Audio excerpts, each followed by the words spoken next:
above, going through that, and also to look back at it now when you're probably slightly out of it is very difficult to describe in, let's say, a short brief answer. I can understand. But yet if you have to really capture it, I had no precedent before me to handle such a situation. There were no given templates. There were no examples to follow. And there were no theories which would have worked in such context. So essentially we were going by continuous conversation with all kinds of stakeholders. Those who have directly some thing to say about the industry and its suffering, MSME and its suffering, or even those who are observing it with a more discerning eye. So we had to engage in conversation continuously with all people, take their view, weigh it for ourselves to see which one is all right, which is more suitable for us and which is not. Yes. And also take courage in saying it may not work out for us in one particular way, because eventually somewhere all this has got to be answerable. And therefore I think I would immensely recall the ways in which Honorable PM led the conversation with us. He would never tire himself from meeting us. He would never say not today. So with all necessary precautions taken for COVID, following the protocol, we would still meet and talk about things. But eventually whatever has been at that time decided and put out as schemes, one thing which was not so much relevant for dealing with the pandemic itself, but yet had to be done, was not to let go the opportunity to continue the reform process. Yes. So that was carried on. But we may do so many things. We may have a stable leadership, clear-headed leadership which stands by us and gives us the guidance under the Prime Minister. And we may come up with the proposals and also launch some specific schemes at that time to benefit, to give relief and so on. Eventually it is the way in which the people of India have absorbed it all. Actually absorbed it and found best ways to go around it with this kind of a succor which is coming from the government, or some hand holding which is coming from the government. May not be adequate, but so the credit goes to the people of India for having so been in clued position with the government's every decision making, and kept pace with it all. And that is why today we are where we are. Entirely the way in which people of India have absorbed whatever has been done from the government side and put it to effect in the ground. No, you make a very important point. I think you never gave up on reforms in the last so many years. Despite, come what may, pandemic, war in Ukraine, and that I must concede. I clearly remember that many experts and economists at that time panned the government, panned India, that we were not doing enough for stimulus in the COVID period. And I remember they cited examples of Western economies, European economies, saying that we should at least give 10 to 20% of GDP. That's the bare minimum we should do. Now in hindsight, do you think that it was good to ignore that advice and be tight-fisted, and that is showing up today?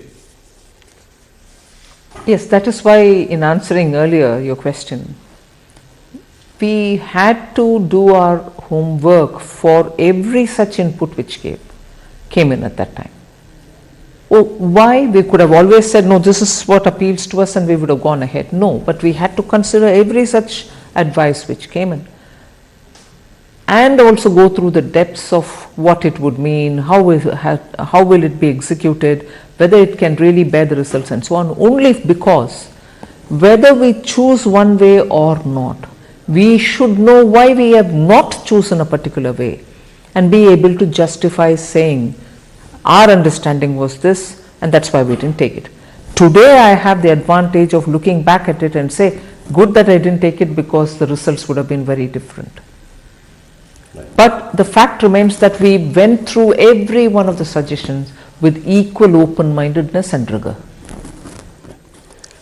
You know, so, Nirmala ji, if I look at this budget, coming to this budget, the central theme, and you know, you've elaborated, you've articulated it in your speech subsequently as well, but I would still like to ask this question, that there is a big push to capital expenditure on one hand, on the other you've also given a lot of money into the hands of the middle class and the rich, so that there is a consumption boom.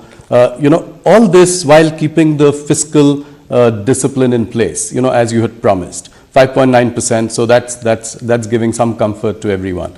What I want to understand is, what are the few outcomes, big outcomes that you're looking at from this budget? If well executed, if the states and the center work together, I expect tourism to really see a sea change. Flow of people coming in both from one other states and also from abroad. It should actually be a good way of, you know, keeping the economy active. If that is going to be this year and also medium term, I also see the momentum that PM Vikas scheme is going to come up with. Because what it does, at least from the way in which I have done this work on understanding that scheme and to see how best it can be tailored, it touches that segment which is sort of self-employed, which has skills, which may be traditional skills, but which are very productively used, and that itself has a huge market, niche market of its own. If by launching PM Vikas, we will be able to touch upon a large section, not confined to any particular few castes, which go by the description Vishwakarma. But we are including everybody who uses his hand with some tools, produces things. That's a huge layer which doesn't get covered under A scheme or B scheme or C scheme. Now we are touching them. We are actually giving that material difference of receiving better attention, better raw material, better marketing, better professionalized way of aggregation and so on, with better fair rated credit from bank and so on. I think that layer, which has remained unseen, untouched till now, but very recognized because of the quality of products that they produce, will now make a big difference to us. Equally, the push on green is not going to be any less. In every sector, there's been provisions made in the budget for them to do the transition from depending on fossil fuel to a renewable energy source based fuel. And that will touch every walk of life, not just farmers, not just women in household, both from the point of view of user and also producer. You will generate enough power for yourself and be able to also sell it. And the final but most important, I would think, is the way we are going to shake up and also give life to the self-help women's groups which exists in the rural parts of the country. Some states have extraordinarily done well on SHGs in the last few decades. It's not as if they have been formed only today. A couple of decades they've been on the ground. 81 lakh of them groups exist, and it is they who we are now trying to aggregate, bring them together like clusters, see what they want to do in terms of production or services. For instance, I just bring in a very private sector example. Lijjat, the papad, after all was a women's somewhat self-help group. Look at the kind of product, the quality, the branding, the perception about what is Lijjat can always be superior in quality. There's never a compromise on it, and people seek it, even though from the general papad pricing it is slightly higher in price, but still people prefer it. So like that, SHGs, and I don't want just to end with papad making, it should be everything else also. So depending on the skill sets available, the raw material available, we want to make sure that SHGs do come in to benefit from government policy and also through digital marketing, run professionally as well. That's interesting. Your budget was very well received by the markets. In fact, while you were speaking, the markets were really going up. But the rout in the Adani stocks somewhat spoiled the party. There is a general nervousness in the market. How does your government see this? I look at the budget for having covered all the sections of the society. We've tried, and it has been a detailing that which has consumed a lot of time in preparation of this budget. The details is what has brought the difference in touching so many different sectors and segments of our society. We've got something on offer for each one of them. So therefore, if it's being received very well, I'm very glad. But of course, that motivates me to be able to now take it upon myself to better implement it down to the last person who's aimed at. So I would think the impact of the budget, the immediate impact of the budget on the market, and subsequent to, let's say, for whatever reason it trailed back, I think in the next few days the budget's impact will still continue to hold the markets high. The opposition is taking aim at your government, saying that the banking and insurance companies have large exposure in Adani stocks. And the investors and the broader market is looking to you for some direction on this issue. Is our banking and insurance system resilient to take this shock? I want to recall the words, coming from the horse's mouth has greater credibility. Both SBI and LIC have issued detailed statements, and I know the chairperson or the CMD has himself come out and explained how they are not overexposed or whatever they said. Yes. And also said, look, we are sitting over profits for the exposure that we have, which is well within the limit. That's what I understand they have Yes. said, and I've again read it through the media. They have very clearly said that their exposure is very well within the permitted limits, and that they are, even now with the valuation falling as well, they are still sitting over profit. So if that is the horse's mouth, as I refer to, word from the horse's mouth, but in general, both with the RBI, we do have the Financial Stability Board's meeting, which happens once in 6 months. We meet, Yes. even recently we have met. So I can only very clearly say, both the RBI and we, because of the FSB's meeting, Financial Stability Board's meeting, know that the Indian banking system, if anything, at this stage, for me to use this word, I want to use it with a sense of responsibility, like having gone through the twin balance sheet problem, Indian banking sector today is at a comfortable level, with their NPAs coming down to absolutely low levels. Yes. Recovery is happening, and their position is very sound, which gets reflected in the fact that when they go to raise monies in the market, they are absolutely comfortably raising monies as well. So the entire macroeconomic analysis which any expert would do also highlights the fact that how comfortable the Indian banks are placed in.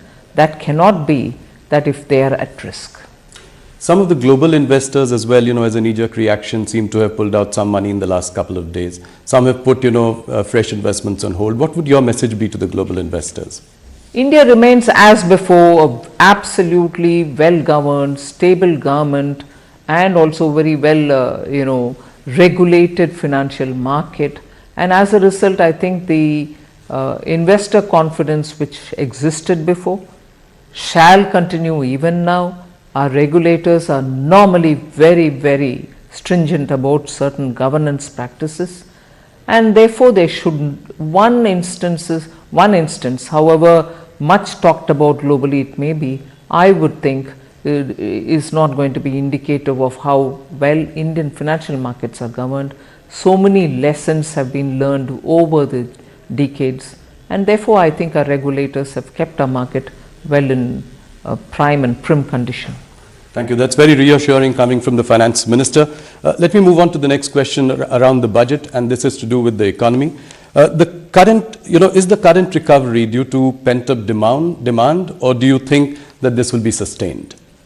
I think it will be sustained because the pent-up demand argument was very right nearly 4-5 quarters ago, when post the Omicron we were coming back. People thought 2022 festival season was driven by revenge shopping, yes, pent-up demand and so on. But that pent-up demand won't stretch itself for more than one season, if you want to, take it that way. 2022 festival season was in its normal course, and there was no exaggeration in the markets or even in consumption. So I think it has now reached a level where it will sustain itself. No, I ask this question also because the rural demand is still tepid. Looking at the commentary coming from FMCG companies in India. Also, if we look at the work under the Manrega scheme and the and FMCG results. I ask this question in this context as well. Can aggregate demand be more robust?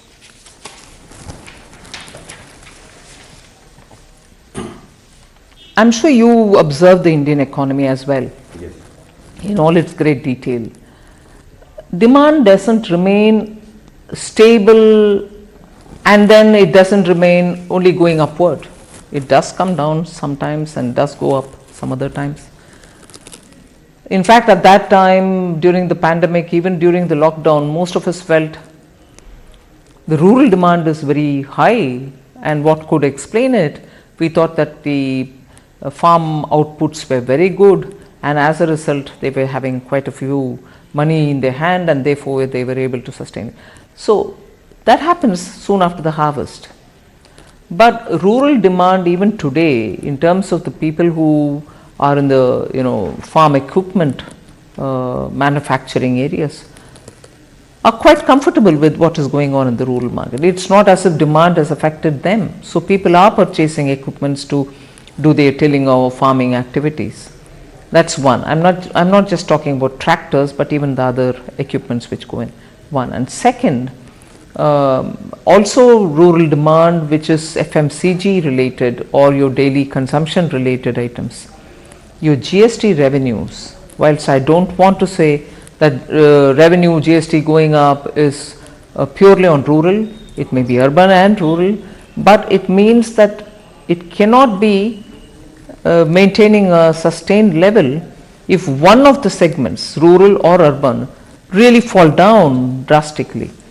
So I don't think it's worrisome, if at all, any drop. The RBI governor says that the worst of inflation is behind us. So can the RBI then take a more relaxed view of monitoring, tightening and support growth in the coming weeks and months?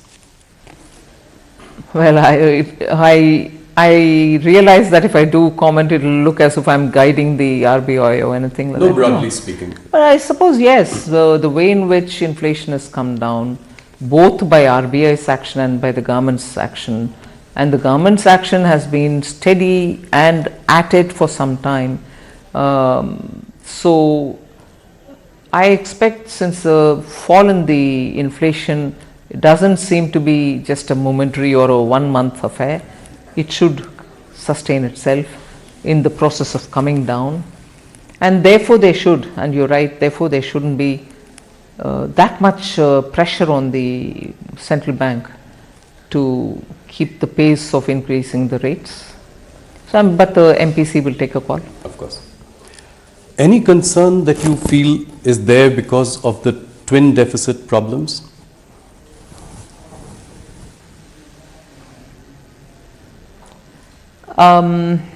It's not as severe as before. Yes. Yes, when exports come down, you're going to have the current account deficit. But it's also now suddenly going up as well as it was before, a couple of months ago, one. And second is also the import. Imports also keep slightly going up sometimes, but it's also coming down. If these two factors are primarily the ones which we have to concern ourselves with, monthly fluctuations I say. Yes. Fluctuations should not worry us, but if every month there is a steady decline, and there doesn't seem to be a sign of increase or coming upward, uptick as you would say. If there is no chance of an uptick predicted in the next few months, then I think I should worry. But monthly looking at coming down and going up need not worry us so seriously. Okay. So next year the centre and states will spend rupees 13.7 lakh crore as capital expenditure. By any account, it's a phenomenal number. Capacity utilization in the manufacturing sector is at about 72%. My question is, when do you think that the private sector will enter this virtuous cycle of capital spending?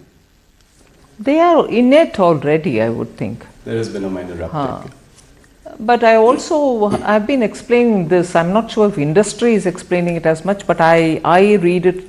So I keep read it in the sense my inferences based on the kind of discussions which happen.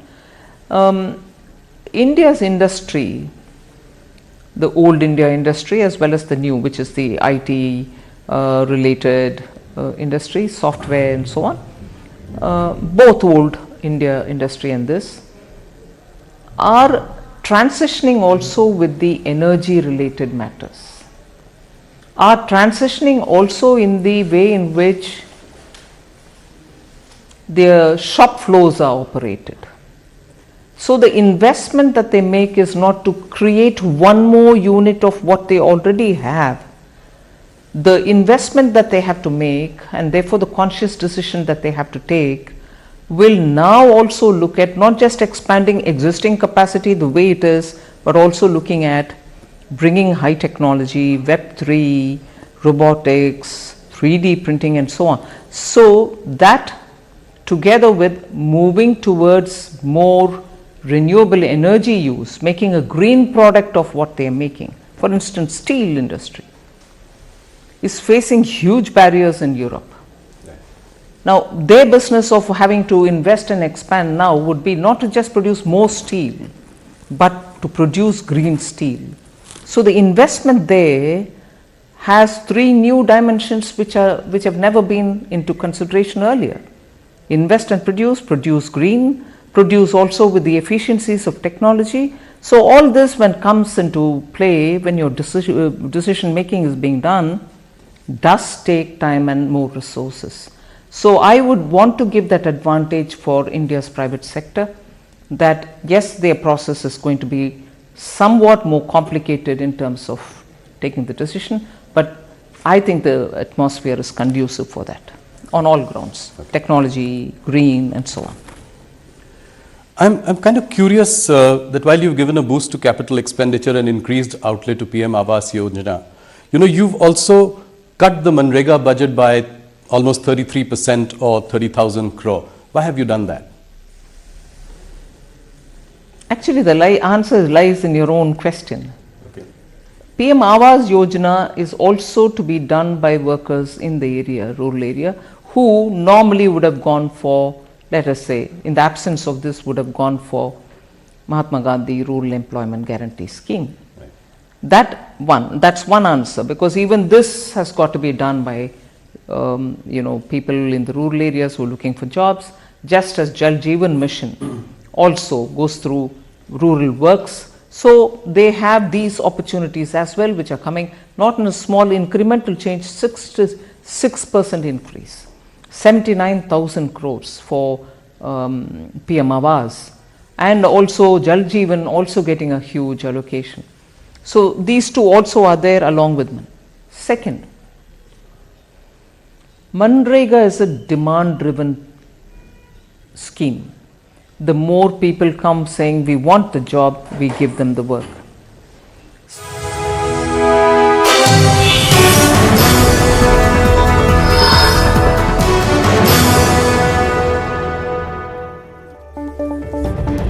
और बड़ी खबर का रुख कर रहे हैं। बता दें आपको, प्रधानमंत्री नरेंद्र मोदी एक बार फिर से दुनिया के सबसे लोकप्रिय नेता चुने गए हैं। मॉर्निंग कंसल्ट की वेबसाइट पर जारी सूची में PM Modi 78% global leader approval rating के साथ टॉप पर हैं।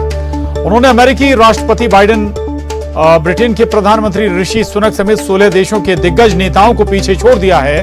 पीएम मोदी को दुनिया भर में वयस्कों के बीच सबसे ज्यादा रेटिंग मिली।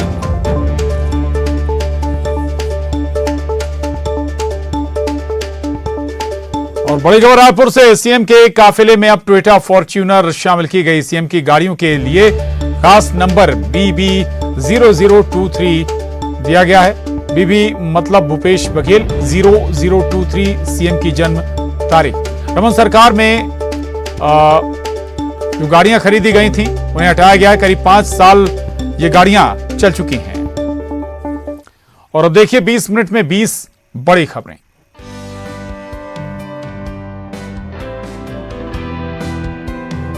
पन्ना टाइगर रिजर्व से सुखद खबर सामने आई है। टाइगर रिजर्व में नन्हे मेहमान आए हैं। बाघ P151 ने 4 शावकों को जन्म दिया है। बाघ P151 अपने 4 नन्हे शावकों के साथ कैमरे में कैद हुई और पर्यटकों ने भी बाघिन का शावकों के साथ जंगल में चहलकदमी करते हुए वीडियो बनाया। बाघिन के चारों शावक स्वस्थ हैं। आपको बताते चलें कि पन्ना टाइगर रिजर्व में एक साल में अलग अलग बाघिनों ने 25 शावकों को जन्म दिया है। एक साल में बाघिन P141 के 3 शावक, बाघिन P223 के 2 शावक, बाघिन 643 के 2 शावक और कुछ अन्य बाघिनों ने शावकों को जन्म दिया है। अब बाघिन P151 ने एक साथ 4 शावकों को जन्म दिया है।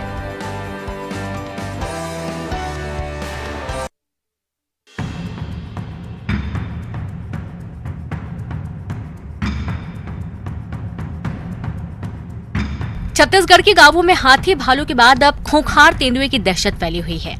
राजनांदगांव जिला स्थित मां बमलेश्वरी मंदिर की सीढ़ियों पर तेंदुआ चहलकदमी करते नजर आया। तेंदुआ कैमरे में कैद हुआ, जिसका वीडियो वायरल हो रहा है। तस्वीरें देखिए। तेंदुआ सामने से आता है, फिर ग्रिल से अंदर दाखिल होता है और उसके बाद दूसरे कैमरे की नजर से देखिए। खूंखार सीढ़ियों पर ठहरा हुआ है, अगले ही पल ऊपर जाता है, फिर गायब हो जाता है। इस वीडियो के सामने आने के बाद लोग सहमे हुए हैं। पहले ही उन्हें हाथियों और भालुओं से बचने की चुनौती थी, अब तेंदुआ जैसा खूंखार भी रिहायशी इलाकों में घूम रहा है। गनीमत रही कि रात का वक्त था जब तेंदुआ यहां पहुंचा। दिन होता तो बुरा हाल हो सकता था।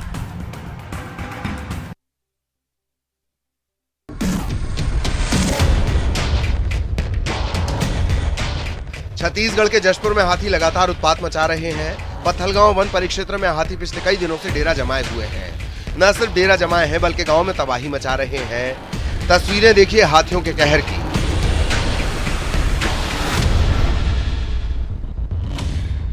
झोपड़ियां क्षतिग्रस्त कर दी गई हैं और परिवार के सामने मुश्किलों का पहाड़ है। डूमर बहरा के एक घर को हाथियों ने क्षति पहुंचाई। गनीमत ये रही कि हमले में किसी तरह की जनहानि नहीं हुई।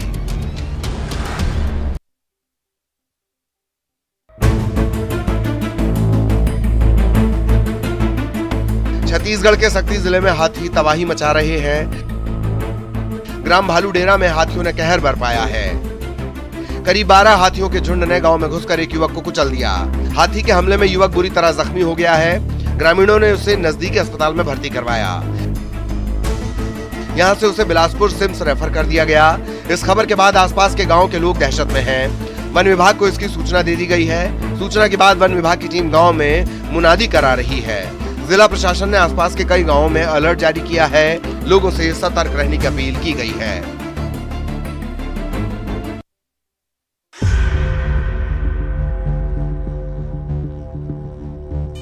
कितने किस्म की मछलियों को अब तक आपने देखा है?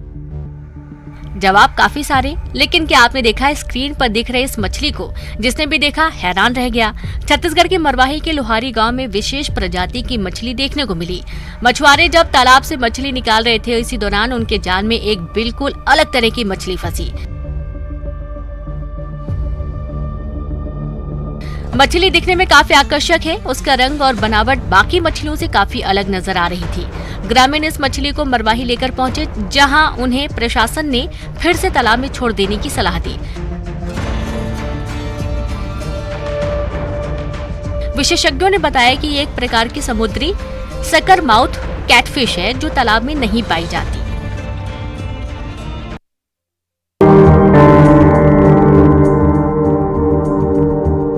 अजीब से दिख रहे इस जीव को पहले कभी देखा है? यह है कब्र बिच्छू। छत्तीसगढ़ के कटघोरा वन परिक्षेत्र के गांव के घर में दुर्लभ प्रजाति का ये जीव 12 घंटे से छिपा था। ग्रामीणों ने इसकी सूचना वन विभाग को दी। सूचना के बाद मौके पर पहुंची वन विभाग की टीम की निगरानी में कब्र बिज्जू का रेस्क्यू किया गया। आपको बता दें कि कब्र बिज्जू एक स्तनधारी जानवर है जो प्रायः भारतीय उपमहाद्वीप, दक्षिण पश्चिम एशिया और अफ्रीका में पाया जाता है। यह एक मांसाहारी प्राणी है जिसके लड़ाके स्वभाव और मोटी चमड़ी के कारण अन्य जानवर दूर ही रहते हैं। यही नहीं, अन्य खूंखार प्राणी भी इस पर हमला कम ही करते हैं। कब्र बिज्जू तालाबों और नदियों के कगारों में 25 से 30 फुट लंबी मांद बनाकर रहता है और उसके पैर में मजबूत नख होते हैं जो मांद खोदने का काम करते हैं।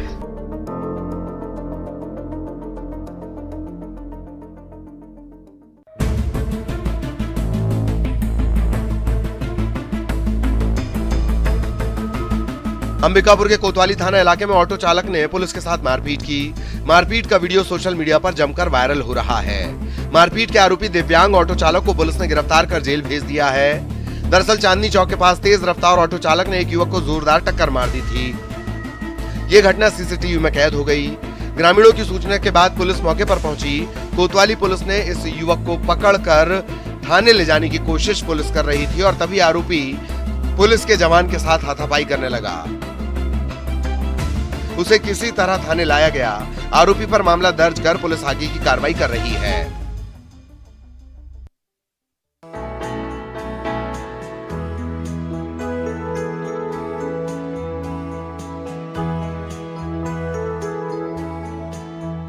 सत्रह सालों के बाद शहीद गजेंद्र राव सुर्वे के घर वालों को घर मिलने जा रहा है। शहीद के बूढ़े माँ बाप किराए के मकान में रहकर गुजर बसर कर रहे थे। इन्हें घर देने का बीड़ा शहीद समरसता मिशन के युवाओं ने उठाया। गजेंद्र सुर्वे 2006 में लद्दाख में शहीद हुए थे। उनकी